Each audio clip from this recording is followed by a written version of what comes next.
আমি পরিণীতাকে না নিয়ে যাব না মহারাজ। বিনিময়ে আপনি আমাকে যা ইচ্ছে শাস্তি দিতে পারেন। আমাদের উত্তর রাজ্যে কোনোদিনও কালো গোলাপ ফোটেনি, কোনো মালি তা পারেনি। তুমি যদি কালো গোলাপ ফোটাতে পারো তবেই পরিণীতাকে নিয়ে যেতে পারবে। তোমরা এসেছো, তোমাদের দেখে ভীষণ খুশি হয়েছি। যাও, তোমরা বিশ্রাম নাও। এই, কে আছিস? যুবরানীকে তার কক্ষে নিয়ে যা। প্রাসাদে পা দিতে পরিণীতা জ্ঞান হারালো। পরিণীতার এমন অবস্থা দেখে সবাই আবারও চিন্তায় পড়ে গেল। রাজবধূকে খবর দাও, কি হলো পরিণীতার? আবার নতুন কোন বিপদ এলো? পরিণীতা, চোখ খোল পরিণীতা, পরিণীতা। আমি রাজবধূ মশাইকে ডেকে আনতে যাচ্ছি, তোমরা পরিণীতাকে কক্ষে নিয়ে যাও। কি দেখছো রাজপুত্র? তোমাকে এমন চিন্তিত কেন দেখাচ্ছে? খারাপ কিছু হয়নি তো পরিণীতার সাথে? আপনারা একটু বাইরে আসুন, রাজবধূ পরিণীতাকে একা থাকতে দিন। সব তো ঠিকই ছিল, হঠাৎ কি হলো? তখন সবাই বাইরে গেল। ওর কথা রেখেছে মহারাজ, ও ফিরে এসেছে। ও কাউকে ছাড়বে না, ওর প্রতিশোধ নিয়েই ছাড়বে। রাজ্যের বিপদ মহারাজ। কে ফিরে এসেছে? কেনই বা ফিরে এসেছে? আর তার ফিরে আসার সাথে পরিণীতার অসুস্থ হওয়ার কি সম্পর্ক? আমাকে দয়া করে বুঝিয়ে বলুন। বিষকন্যা সর্বরী ফিরে এসেছে।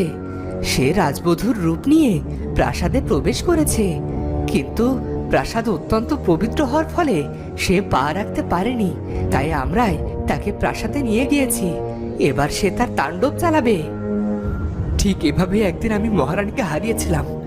জানি না বিষকন্যা তার সাথে কি করেছিল। আমি পরিণীতাকে হারাতে চাই না পিতা, দয়া করে আমার পরিণীতাকে বাঁচান। তার কোনো উপায় আমার জানা নেই। ক্রমেই বিষকন্যার শক্তি বেড়ে চলেছে। ওকে আটকানো আমাদের ক্ষমতার বাইরে। বিষকন্যার সাথে আমাদের কিসের শত্রুতা পিতা? কেন সে বারবার ফিরে আসে? কিছু কলঙ্কিত ইতিহাস মাটি চাপা পড়ে থাকাই ভালো যুবরাজ, সামনে এলেই বিপদ। নারাজ বুদ্ধমশাই, অতীত যখন সামনে দাঁড়িয়েছে তখন ভবিষ্যৎ রাজা হিসেবে কুমারের সব কিছু জানা প্রয়োজন। কি এমন অজানা ইতিহাস পিতা, যা আমি আজও জানতে পারিনি? কিছু কলঙ্কিত ইতিহাস সামনে এলে কেবল দুঃখ বাড়ে, তবে সব সত্য জানা প্রয়োজন। আমি তখন বিহার জয় করেছি, আর তাই বিহারের রাজা নানা উপঢৌকনের সাথে উপহার দিয়েছিলেন বড় মা সুন্দরী এক দাসীর। কিন্তু দাসী হলেও সে ছিল সবার চেয়ে আলাদা। উড়িষ্যাতে তখন বিষকন্যা তৈরির প্রচলন ছিল। এই বিষকন্যা কেন তৈরি হতো, আর এরা কি করতো? আমাকে তাড়াতাড়ি সবটা বলুন। আমাকে পরিণীতাকে বাঁচানোর উপায় খুঁজে বের করতে হবে। মন দিয়ে শোনো, কথার মাঝে কথা বললে আসল কথার গুরুত্ব তুমি বুঝতে পারবে না।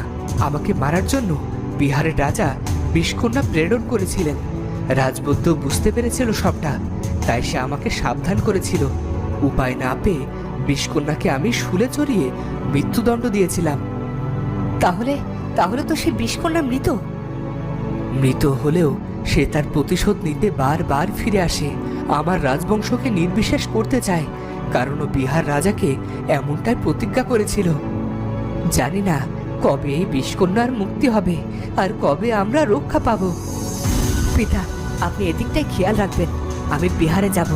বিষকন্যা যখন আছে তখন নিশ্চয় বিষ প্রতিহত করার কোনো উপায়ও থাকবে। কিন্তু তারা তোমাকে কেন সাহায্য করবে? তাদের সাথে তো আমাদের সম্পর্ক মোটেও ভালো নয়। পরিণীতাকে বাঁচানোর জন্য যদি আমাদের আবারও বিহার জয়ের জন্য আমাকে যুদ্ধ করতে হয়, তবে আমি তাতেও পিছুপা হব না। ওদিকে পরিণীতার শরীরে থাকা বিষকন্যা জেগে উঠেছে। আমি কতদিন পর প্রাসাদে এলাম। রাজগুরু আমাকে শর্ত দিয়েছিল আমি যেন কখনো প্রাসাদে পা না রাখি, কিন্তু আমাকে কেউ প্রাসাদের সাথে নিয়ে এলে যে আমার কোনো দোষ নেই। ছাড়বো না, আমি কাউকে ছাড়বো না। প্রতিশোধ, আমি চরম প্রতিশোধ নেব। বৌরানী, বৌরানী, আপনার জ্ঞান ফিরে এসেছে। আপনাকে কিছু খাবার দেব? হ্যাঁ, আপনি একটু অপেক্ষা করুন, আমি আপনার জন্য এখনই কিছু ফল নিয়ে আসি। হ্যাঁ, যাও। আমিও পরীক্ষা করে দেখি আমার বিষ আগের মতোই শক্তিশালী আছে কি না।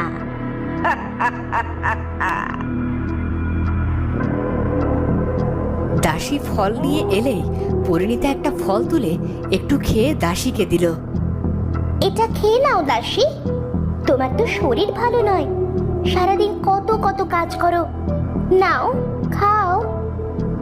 দাসী সেটা এক কামড় দিতেই দাসীর সারা শরীর নীল হয়ে গেল, আর সে সেখানেই মারা গেল। এটা একটা শূন্য দেখে নেয়, আর সে ভয়ে চুপসে যায় আর সেখান থেকে চলে যায়।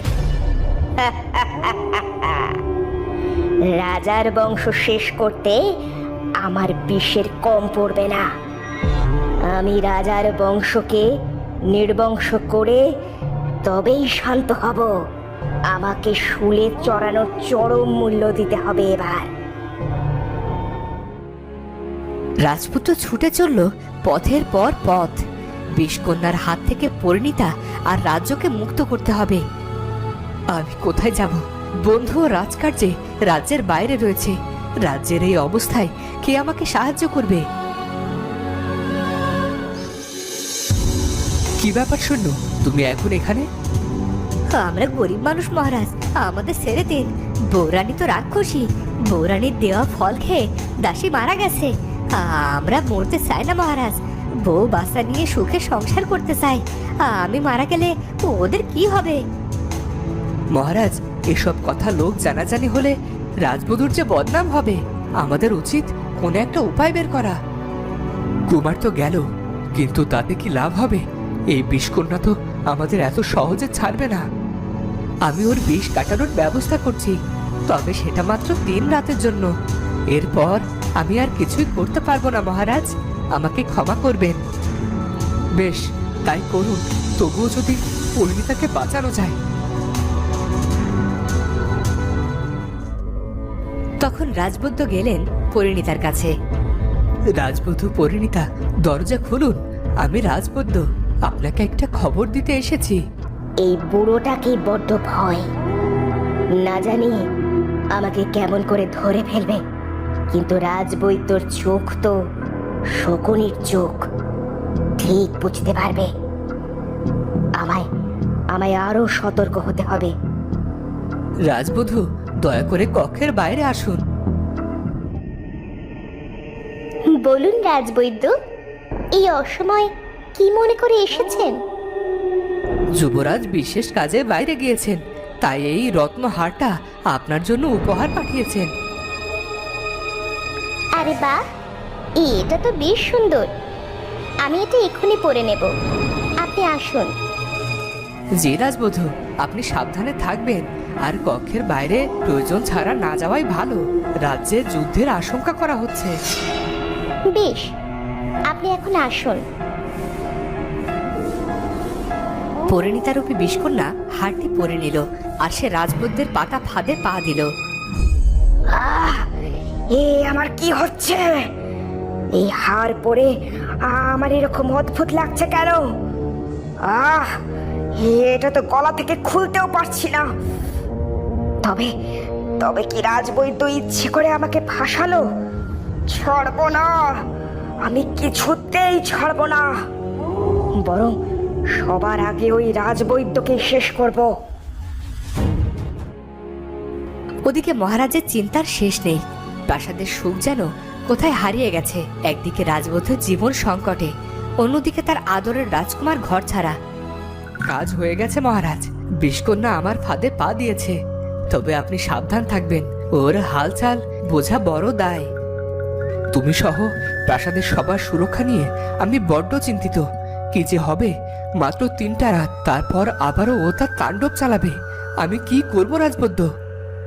বিধাতা নিশ্চয় আমাদের সহায় হবেন। আমরা কোনো পাপ করিনি, হতেও পারে এবার বিষকন্যার সাথে আমরা মহারানীকেও ফিরে পাবো।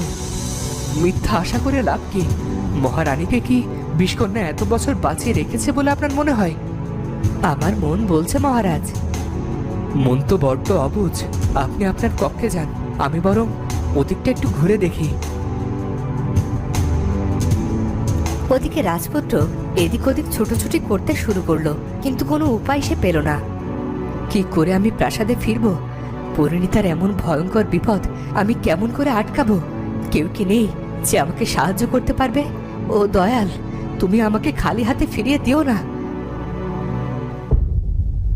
ওদিকে পরিণীতা হারটি পরে মহা বিপদে আছে। সে হারটি খোলার চেষ্টা করেও কিছুতেই রত্নহার খুলতে পারছিল না। এত বড় সাহস ওই রাজবৈদ্যর! আমাকে বন্দি করতে চায়। আজ তো আমি ওকে মেরেই ফেলবো। তখন পরিণীতা গেল রাজবৈদ্যের ঘরে। রাজবৈদ্য তখন ঘুমাচ্ছিল। যে না পরিণীতা রাজবৈদ্যকে মারতে যাবে, তখনই সেখানে মহারাজ চলে আসে। মা পরিণীতা, তুমি এত রাতে এখানে কি করছো?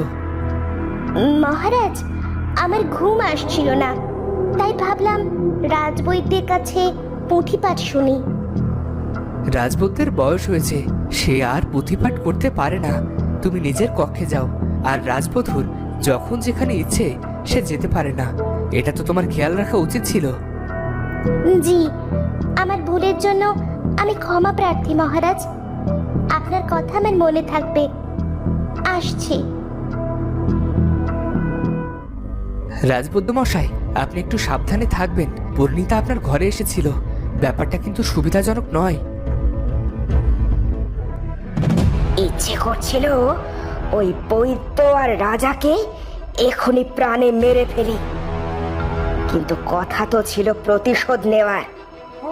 এত সহজে কিছুতেই রাজাকে মরতে দিলে চলবে না, ওকে আরো ভোগান্তি পোহাতে হবে। বিষকন্যা ফিরে এসেছে, তবুও অতীত ভোলেনি। রাজবৈদ্য মশাই পুঁথিপাঠ করতেন বহু বছর আগে, যেটা পরিণীতা জানার কথা না। সেই রাজগুরু হিমালয়ে গেছেন। কি হবে এবার আমার সাধের রাজ্যের? তো বন্ধুরা, বিষকন্যা কি পরিণীতাকে সহ সবাইকে মেরে ফেলবে, নাকি রাজপুত্র কোনো উপায় খুঁজে ঠিকই সবাইকে রক্ষা করবে? সেটা জানবো আমরা পরের পর্বে।